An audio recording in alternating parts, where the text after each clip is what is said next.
Hello, everyone. My name is Jamal Burton, and this PSA will be about the crisis of Brazil and the social chaos that they went through for enslavement. Many poor people in Brazil were caught, captured, and forced to destroy the forest that makes Brazil so known for what it is today. They were enslaved by masters. These slaves were in terrible conditions: no running water, electricity, or communication with outsiders. The slavery in Brazil was started when a Portuguese sailor named Pedro Alvarez Cabral founded Brazil and realized that the riches that he could make from selling sugar back to the European market from where he was from. Soon after, the Native Americans who actually inhabited the land were enslaved and forced to work in terrible conditions for long hours. This didn't last long just because of the Europeans that did come over carried so many diseases. Many of the inhabitants died soon after. Europeans soon began to transport slaves from Africa to Brazil in huge numbers.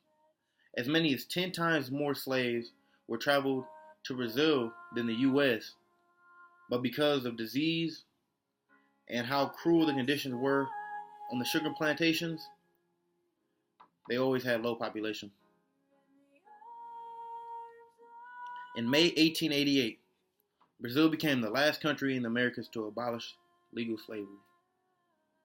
After this, Brazil experienced an economic boom in the 1960s and 70s. Due to this, their cities grew and filled with crowds of people.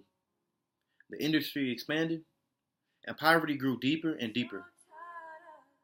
The country went into $120 million deficit and the economy crippled. Slave recruiters, also known as gatos, or known as cats, took advantage of this and went door to door selling false dreams to the poor. These dreams included where people could work in charcoal camps and they would be able to make enough money to send money back home to their families so that they can get them out of the poor. What was really going to be happening, these people were going to be transported far from their homes to dangerous conditions with little to no pay.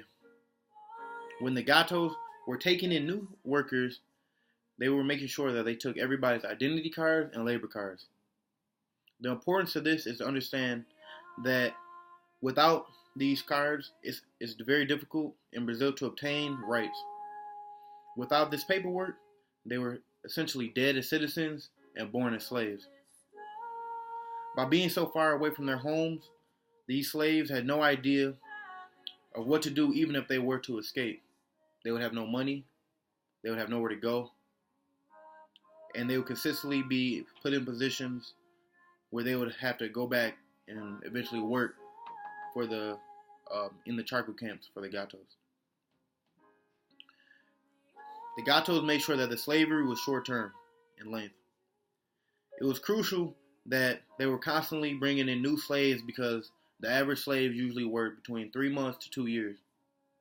For slavery, this is a short period of time, but the gatos were making sure that they were maximizing the energy that the people were coming in. Because the conditions were so bad, people were constantly dying. Many of the slaves became very ill from the smoke, the heat, and the ash of the charcoal camps. Many were even, their bodies were full of burn marks and scrapes and bruises and were getting infected. But in the future, the way to stop this is by accessing the true power of the media and applying economic pressure to the gatos to get rid of these companies that were taking control of these people. The U.S. has already done somewhat of a successful job with this, but we are not alone and we are not done. There must also be a strong link created between the Brazilian government and their businesses. The citizens of Brazil must come together as one and end this slavery. Thank you again. This is my PSA.